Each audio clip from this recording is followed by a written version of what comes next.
प्रभु यीशु मसीह के मधुर और मीठे नाम में आज दिनांक 12 दिसंबर दिन गुरुवार को आप सब श्रोताओं का हम स्वागत करते हैं। आज के दिन के लिए जो वचन है वो लिया गया है भजन संहिता उसका 33 अध्याय उसका 18 और 19 पद। वचन कहता है, देखो यहोवा की दृष्टि उसके डरवैयों पर और उन पर जो उसकी करुणा की आशा रखते हैं बनी रहती है, कि वह उनके प्राण को मृत्यु से बचाए और अकाल के समय उनको जीवित रखे। प्रियो, एलिया जो यहोवा की प्रतीक्षा कर रहा था अकाल से बच गया। शुरू में कौवे आए, उनको भोजन दिए, फिर किस प्रकार से सरपात की विधवा के द्वारा चमत्कारिक रूप से परमेश्वर ने उसको खाना खिलाया। फिर कुछ समय के बाद परमेश्वर ने उसे स्वर्गदूत के द्वारा खाना खिलाया। प्रियो, हम इस बात को समझ सकते हैं और ये जान सकते हैं कि परमेश्वर की करुणा हमारे जीवनों में जब हम प्रतीक्षा करते हैं तो बहुत आयत से आती है। परमेश्वर जो अनुग्रहकारी है वो अपनी दया हमारे जीवनों पर रखता है।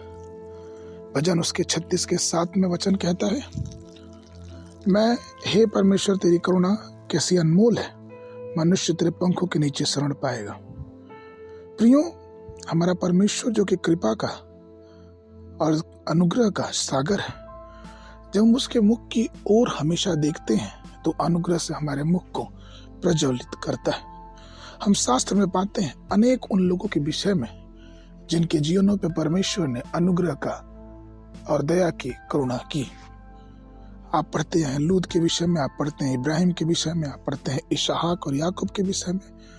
और भजन संहिता उसके 103 में उसके 11 पद में भजन कहता है कि जैसे आकाश पृथ्वी के ऊपर ऊंचा है, वैसी उसकी करुणा उसके डरवैयों के ऊपर प्रबल है।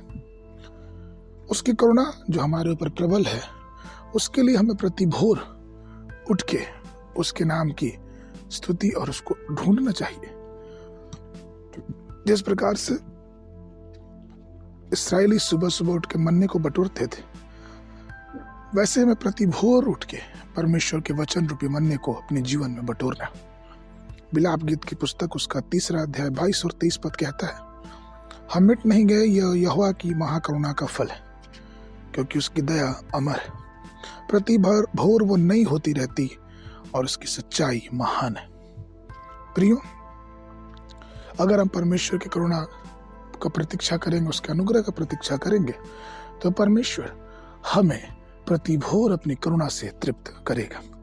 इसलिए आइए पवित्रता से उसके चरणों में आके उसकी दया और उसके अनुग्रह की प्रतीक्षा करें और उसके अनुग्रह को अपने जीवन में प्रकट करें। आज के वर्णन के लिए यूहन्ना की पुस्तक उसका 1 अध्याय 16 और 17 पद, क्योंकि उसकी परिपूर्णता से हम सब ने प्राप्त किया था, अर्थात अनुग्रह पे अनुग्रह। इसलिए कि व्यवस्था तो मूसा के द्वारा दी गई, परंतु अनुग्रह और सच्चाई यीशु मसीह के द्वारा पहुंची है। अध्ययन के लिए सुबह के समय होशे की पुस्तक उसका 9, 10 और 11 अध्याय, शाम के समय प्रकाशित वाक्य की पुस्तक उसका 3 अध्याय।